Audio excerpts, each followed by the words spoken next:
నమస్కారం అండి. అంతర్యామిలో ఈరోజు అంశం జీవన కళ. మనకు అందించిన వారు గంటి ఉషాబాల గారు, వినిపిస్తున్నది మీ విజయభాస్కర్. జీవితం క్షణభంగురం, అయినా దాన్ని అనుభవించాలి. అందులోని రసమాధుర్యాన్ని ఆస్వాదించాలి. అందుకు తగినట్లు జీవితాన్ని అందంగా మలుచుకోగలగాలి. దీన్నే జీవన కళ అంటారు ఆశావాదులు. నేడు చాలామందిలో అది లోపిస్తూ ఉంది. దానికి కారణాలు అనేకం. మారుతున్న జీవన శైలి, మితిమీరిన కోరికలు లాంటివి అందులో ప్రధానమైనవి. ఉన్నత లక్ష్యాలను పెట్టుకొని వాటిని సాధించలేకపోయామని కుంగుబాటుకు లోనవడం ఈ రోజుల్లో సర్వసాధారణమైపోయింది. లక్ష్యం ఉండటంలో తప్పు లేదు. దాన్ని సాకారం చేసుకోవడానికి సరైన ప్రణాళిక లేకపోవడం వల్లనే ఈ సమస్యలన్నీ.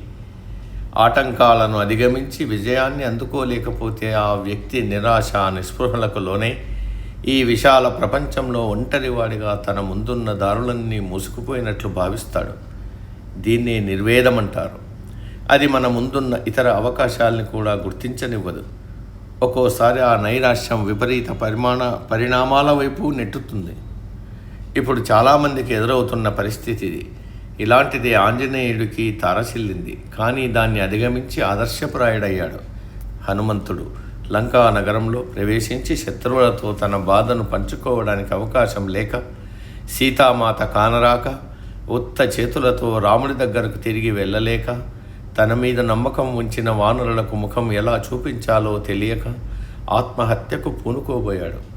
వివేకవంతుడు కాబట్టి అంతలోనే తేరుకుని ఒక్క క్షణం ధ్యానంతో మనసును కుదుటపరుచుకుని అశోకవనంలోకి ప్రవేశించాడు. విజయం సాధించాడు. విచారం అనేది మనసును కుంగదీసే అవరోధం. దాన్ని దాటించే దారులను వెతుక్కుని ధీరులుగా ముందుకు నడవాలి. అమృతం కోసం పాల సముద్రాన్ని మదించిన దేవతలు అందులో నుంచి వెలువడిన రత్నాలకు ఆశపడక, పుట్టిన హాలాహలానికి భయపడక, అమృతం పుట్టే వరకు పట్టుదలతో క్షీరసాగరాన్ని మధించారు. నిరాశ వీడి తలపెట్టిన కార్యం విజయవంతమయ్యే వరకు ప్రయత్నించేవాడే ధీరుడు అని భర్తృహరి వాక్యం. కురుక్షేత్రంలో బంధుగణాన్ని, వేల మంది సైనికులను చూసి నైరాశ్యానికి లోనైన అర్జునుడికి శ్రీకృష్ణుడు చేసిన జ్ఞానబోధే మానవాళి అందరికీ అనుసరణీయమైన భగవద్గీత. కేవలం వస్తుపరమైన సుఖభోగాలు మాత్రమే ఆనందాన్ని ఇస్తాయని భావించకూడదు. అంతఃపరీక్షతో తమను తాము తెలుసుకోవడానికి ప్రయత్నిస్తూ ప్రతికూల ఆలోచనలకు, నిర్వేదానికి దూరంగా ఉండాలి. జీవితాన్ని ఆనందమయం చేసుకోవడానికి ప్రయత్నించాలి. ఇదే భావాన్ని వివేకానందుడు తన మాటల్లో మనలో లేనిదాన్ని బయట చూడలేమన్నారు. దీని భావం మనసులో ఉన్న భావన బట్టే మనుషుల ప్రవర్తన ఉంటుంది అని. మన మీద మనకు నమ్మకాన్ని ఏర్పరచుకోవడం, ఆశావాహ దృక్పథంతో జీవించడం, సాధ్యాసాధ్యాలు గుర్తెరగడం, అసాధ్యాలను సుసాధ్యం చేసుకునే ప్రయత్నం చేయడం మన కర్తవ్యం కావాలి.